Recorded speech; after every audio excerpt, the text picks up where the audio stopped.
প্রতিটা মানুষের কাছেই সবথেকে পছন্দের জিনিস হলো তার রেসপেক্ট। আর রেসপেক্ট হলো এমন একটি জিনিস যা চেয়ে পাওয়া যায় না, বরং এটাকে অর্জন করতে হয়। যদি কোনো একটি জায়গায় আমাদের ন্যূনতম রেসপেক্ট না থাকে, তাহলে সেখানে হয়তো আমরা বেশিক্ষণ থাকতে পছন্দ করব না। কিন্তু প্রশ্নটা হলো, কেন রেসপেক্ট আমাদের এত পছন্দ? আর যদি আপনি আপনার রেসপেক্টকে সিরিয়াসলি না নিয়ে থাকেন, তাহলে কেন আপনাকে আজ থেকেই আপনার রেসপেক্টকে অনেক সিরিয়াসলি নিতে হবে? আর কিভাবে আপনি রেসপেক্ট অর্জন করতে পারবেন? কারণ এমনটা দেখা যায়, যে মানুষের রেসপেক্ট বেশি হয় তাদের বেশি অপরচুনিটি, বেশি চান্স, বেশি ট্রাস্ট, কম ইমোশনাল পেন এবং বেশি অ্যাডভান্টেজ দেওয়া হয়। এছাড়া এই মানুষগুলোর কথা অন্য মানুষেরা বেশি গুরুত্ব দিয়ে শোনে। আর আমাদের লক্ষ্যটা এটা হওয়া উচিত নয় যে মানুষ আমাদেরকে ভ্যালু দেবে কেবলমাত্র এই কারণেই আমাদের রেসপেক্ট তৈরি করব, বরং আমাদের একটি সৎ মানুষ হয়ে রেসপেক্টের ভ্যালুটা বুঝে এটাকে আমাদের অর্জন করতে হবে। কিন্তু আপনাকে বুঝতে হবে, রেসপেক্ট দুই রকমের হয়। প্রথমত হলো ফেক রেসপেক্ট, আর দ্বিতীয়ত হলো রিয়েল রেসপেক্ট। ফেক রেসপেক্টের মধ্যে কিছু মানুষকে তার র্যাঙ্ক, পোস্ট, পজিশন, বয়স, বেশি টাকা এবং সোশ্যাল স্ট্যাটাসের কারণে রেসপেক্ট দেওয়া হয়। রেসপেক্টের জন্য এই সব কিছু থাকাটা খুবই দরকার। কিন্তু যদি কেউ কোনো মানুষকে এই সমস্ত কিছু দেখে রেসপেক্ট করে, তাহলে সেটা হলো একটি ফেক রেসপেক্ট। কারণ এই সব কিছু হারিয়ে গেলে ওই মানুষটি নিজের রেসপেক্ট এবং ভ্যালু হারিয়ে ফেলবে। কারণ ফেক রেসপেক্টটা হলো এমন একটি জিনিস যা মানুষ আপনার ফায়দার জন্য নয়, বরং নিজের ফায়দার জন্য আপনাকে দেয়। এখন বলবো রিয়েল রেসপেক্ট কাকে বলে। উদাহরণ হিসাবে রতন টাটা, ইনি এমন একটি মহান মানুষ, এনাকে মানুষ রেসপেক্ট কেবলমাত্র ওনার অর্থ, স্ট্যাটাস অথবা পজিশনের কারণে করে না, বরং মানুষ হিসাবে উনি কেমন তার উপরে নির্ভর করেই মানুষ রতন টাটাকে রেসপেক্ট করে। যদি রতন টাটা উনি ওনার সমস্ত অর্থ, পজিশন হারিয়ে ফেলেন, তারপরেও মানুষ রতন টাটাকে ঠিক ততটাই রেসপেক্ট করবে যতটা এখন করে। আর এটাই হলো রিয়েল রেসপেক্ট থাকার অ্যাডভান্টেজ। একটি রেসপেক্টেড পার্সনকে তার school, college, office, work place এবং ফ্রেন্ডসদের মধ্যে আলাদা ভ্যালু দেওয়া হয়, যে কারণে এরা সেই বেনিফিটটা পেয়ে যায় যা অন্যরা পায় না। তাই আপনাকে এই কথাটা খেয়াল রাখতে হবে, আপনি যে কাজই করেন না কেন, আপনার বয়স যাই হোক না কেন, আপনি যে ভাষায় কথা বলেন না কেন, আপনি যেখানেই থাকেন না কেন, মানুষ আপনাকে রিয়েল রেসপেক্ট করবে, এটা খুবই গুরুত্বপূর্ণ। আপনি চালাকি করে মানুষের কাছে থেকে ফেক রেসপেক্ট অর্জন করতে পারবেন, কিন্তু আপনি একটি রেসপেক্টেড পার্সন হতে পারবেন না। তাই যদি আপনি সারা জীবনের জন্য রেসপেক্ট অর্জন করতে চান, যেখানে মানুষ অটোমেটিক আপনাকে রেসপেক্ট করবে, তাহলে আপনাকে সবার আগে একটি রুল ভালোভাবে বুঝতে হবে। আর সেটা হলো, অন্য মানুষের সঙ্গে কোনো রকমের তুলনা না করে আপনি ঠিক তেমনভাবেই ব্যবহার করুন যেমনটা চান অন্য মানুষ আপনার সঙ্গে করবে। একবার একটি ভিখারি তার ছেঁড়া পোশাক পরে একটি দোকানে যায়, আর দোকানে থাকা অন্য সবাই তাকে দোকান থেকে বাইরে যেতে বলে। কিন্তু দোকানের মালিক ওই ভিখারিকে দোকানের ভিতরে আসতে দেয় এবং ভিখারির কথা শোনে। আর ভিখারি নিজের পকেট থেকে টাকা বার করে দোকানের মালিকের হাতে দিয়ে বলে সে খাবার জন্য কিছু খাবার কিনতে চায়। এরপরে ওই দোকানের মালিক কিছু খাবার ভিখারিকে দিয়ে দেয়, আর ভিখারির কাছে থেকে ওই খাবারের দামটাও নিয়ে নেয়। এটা দেখার পরে মালিকের ছেলে এসে বলে, আপনি ওই ভিখারিটির সঙ্গে টাকা না নিলেও পারতেন, আপনি ওনাকে সামান্য খাবার ফ্রিতেই দিতে পারতেন। এরপরে ওই মালিক তার ছেলেকে বলে, উনি আমাদের দোকানে খাবার জিনিস কিনতে এসেছিলেন, ভিক্ষা করতে নয়, আর এর জন্য আমাদের ওনাকে রেসপেক্ট করা দরকার। আর যদি আমি ওনাকে খাবার ফ্রিতে দিয়ে দিতাম, তাহলে এটা ওনার জন্য অপমান হতো। তো এটাই হলো রিয়েল রেসপেক্ট পাবার নিয়ম।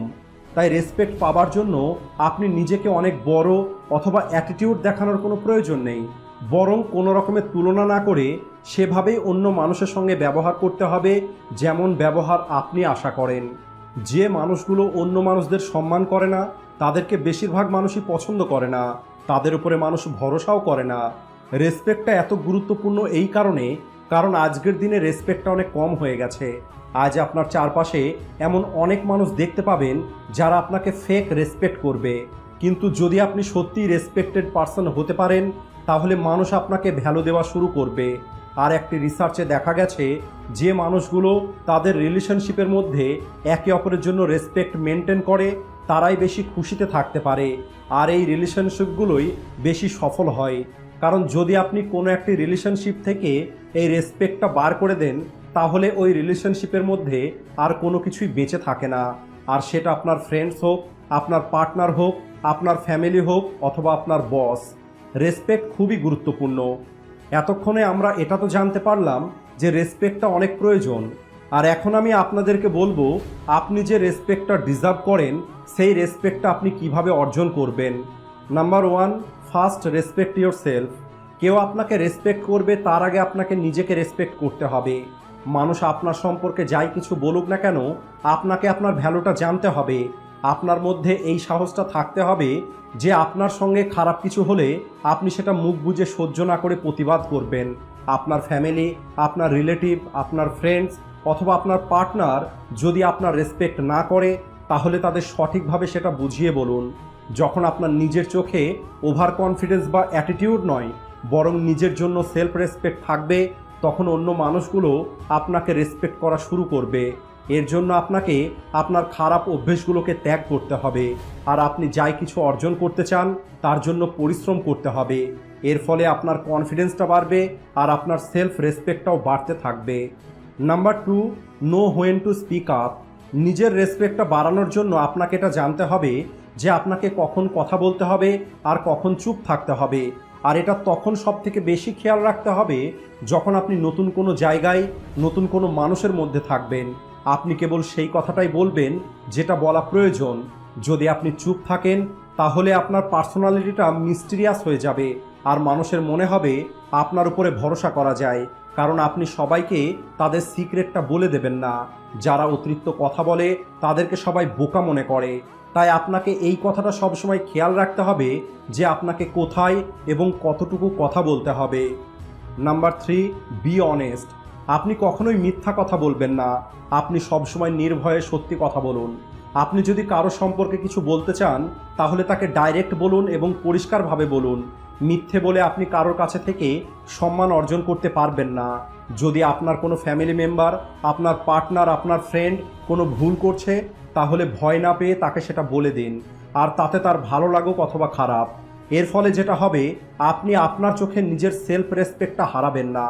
আর যখন সামনের মানুষটি তার ভুলটা বুঝতে পারবে তখন সে আপনার এই কথাটা ভেবে আপনাকে রেসপেক্ট করবে যে আপনি সত্যি বলেছিলেন, আপনি সেটা বলেননি যেটা সে শুনতে চেয়েছিল। Number 4, you have to learn to say no. আপনি যদি অনেক ভালো হয়ে থাকেন তাহলে এটা দেখাবে আপনি অনেক দুর্বল। তাই কি করতে হবে তার থেকে গুরুত্বপূর্ণ হলো এটা জানা যে আপনাকে কি করা যাবে না।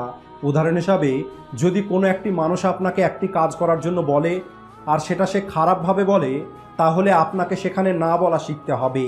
কেউ আপনার সঙ্গে সাহায্য চেয়েছে, কেবল সেই কারণেই তাকে সাহায্য করবেন না, বরং আপনাকে দেখতে হবে সে কিভাবে আপনার কাছে থেকে সাহায্যটা চেয়েছে।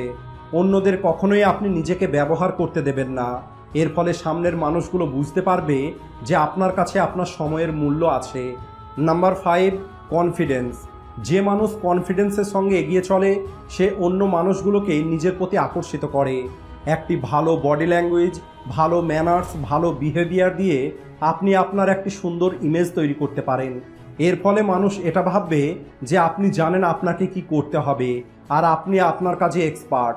যদি আপনি কোনো মানুষের সঙ্গে প্রথমবার দেখা করছেন তাহলে আপনি কনফিডেন্সের সঙ্গে তার সঙ্গে কথা বলুন, কিন্তু আপনাকে এটা মনে রাখতে হবে কনফিডেন্স এবং অ্যারোগেন্টের মধ্যে পার্থক্য আছে, আর সেটা হলো এই রেসপেক্টের।